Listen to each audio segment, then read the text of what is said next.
हिंदुस्तान का सबसे बड़ा कप्तान आपकी पैरवी कर रहा है वहां पे खड़े होकर, और आप सोच रहे हो कि यार मैंने गलत किया या सही किया। मेरे बॉस ने साथ ही बोल दिया, हाँ सर कल से इसी से करा देते हैं, सुन तू ही कर लेना कल से। तो अब मुझे लगा भाई अब तू फंस गया। बट मैंने घर जाते ही क्या कहा, मैंने घर जाते ही सारे पुराने अखबार निकाले जो 5, 7, 10 दिन के पड़े थे, सब में रवि शास्त्री के कॉलम काट काट के इधर रख लिए बेड साइड पे अपने, कि जब मौका मिले सोते जागते उठते बैठते, टॉयलेट जाते, नहाते, खाते, नाश्ता करते, बस भाई पढ़ लो रवि शास्त्री का कॉलम, पढ़ लो रवि शास्त्री का कॉलम, पढ़ लो रवि शास्त्री का कॉलम, पढ़ लो। फिर अपने एक दोस्त को बिठाया, मैंने कहा भाई तू मेरे को समझा दे ये थर्ड मैन क्या होता है, स्लिप क्या होती है, कवर क्या होता है, गली क्या होती है, मिडफील्ड क्या होता है, ऑन फील्ड क्या होता है, ऑफ साइड क्या होती है, वाइड क्या होती है, ये सारी चीजें तो मुझे समझा दे। उसने बाकायदे ग्राउंड बना के कागज पे सब चीजें मुझे समझाई, सिखाई। और ये बात केवल उसे और मुझे ही पता थी कि जो आदमी टीवी पे रोज क्रिकेट का शो कर रहा है उसे ग्राउंड आज सिखा रहे हैं हम लोग कि कैसा होता है। पर मैंने वहां पे हौसला नहीं छोड़ा, वो रवि शास्त्री के कॉलम पढ़ पढ़ के ही 2 दिन 4 दिन 6 दिन 7 दिन 8 दिन 10 दिन मैंने 8 साल क्रिकेट के शोज किए, वर्ल्ड कप क्रिकेट कवर किया, दुनिया भर के देश घूम लिए क्रिकेट के, जहां जहां क्रिकेट मैच होते थे वहां कवर करने जाता था। और आपको यकीन बताऊं, पहली बार जब मुझे सड़क पे किसी ने आके रोका, मैं कॉम्सम रेस्टोरेंट में खाना खाने गया था रात में निजामुद्दीन पे, तब नया नया खुला था, बहुत क्रेज रहता था उसका, बहुत भीड़ होती थी वहाँ। तब उसकी इमेज इतनी खराब नहीं थी जितनी आज खराब है, लोग परिवार के साथ भी आते थे। तो मैं गया, वहाँ पे बैठा हुआ था मैं अपने दोस्तों के साथ 2-3, तो 3 लड़के आए आपकी एज के मेरे पास, 20-22 साल के। भैया आप रोहित सरदाना है? मैंने कहा हाँ बताइए। आप जी न्यूज पे क्रिकेट वाला प्रोग्राम करते हैं ना? मैंने कहा ये अपना क्रिकेट का शो करना सक्सेसफुल हो गया, आज पहली बार किसी ने जो है बाहर आके पहचान लिया कि ये आदमी वही है जो टीवी पे आता है।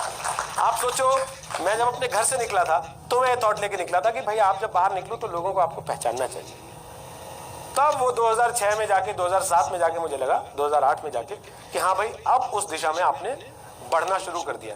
अगर मैं पहले दिन उससे कह देता कि सर मेरा तो क्रिकेट में कोई ऐसा है नहीं इंटरेस्ट, मैंने कभी जीवन में क्रिकेट खेली नहीं, जैसा हम आमतौर पे करते हैं, कोई अपॉर्चुनिटी आती है हम उसको अपने उस पर टेस्ट करते हैं कि भाई हम इसके साथ कितने कंफर्टेबल हैं, और हम फाइनली उसको डिनाई या एक्सेप्ट कर लेते हैं। वहां पे आने के बाद वहां क्या होता है, वो अपॉर्चुनिटी जब हमारे हाथ से चली जाती है फिर हम बैठ के रोते हैं कि यार मौका आया था चला गया, किसी और को मिल जाता है, वो उसको एक्वायर कर लेता है, वो उस पर अपनी अचीवमेंट्स गेन करता है और फिर आपसे आगे बढ़ जाता है। आप वहीं के वहीं खड़े हुए देखते रह जाते हो।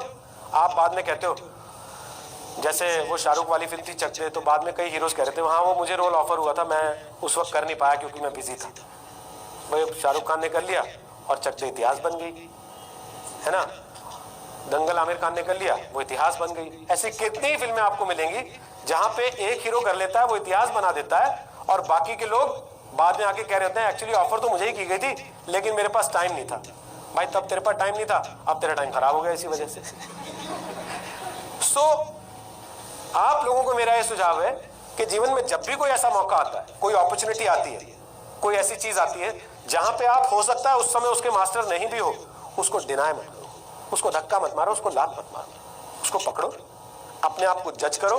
अगर आज की तारीख में कहीं आपको लग रहा है कि आपके पास थोड़ी सी भी पॉसिबिलिटी है कि आप उसको जस्टिफाई कर सकते हो अपने आप को थोड़ा सा मॉडिफाई करके, तो उसको करना चाहिए, उसको छोड़ नहीं देना चाहिए।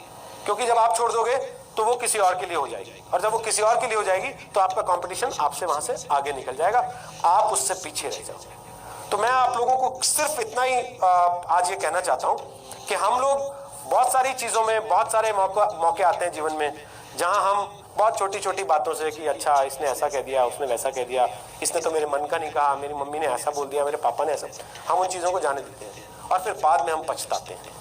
तो पछताने से बजाय बेहतर है उस समय उस चैलेंज को एक्सेप्ट कर लेना, उस चैलेंज को फेस करना, उस चैलेंज को टैकल करना और एक विनर की तरह आगे बढ़ जाना। जब आप एक छोटे से चैलेंज से भी जीत के आगे बढ़ते हो ना, तो अगले चैलेंज के लिए आपका कॉन्फिडेंस 100% बढ़ जाता है।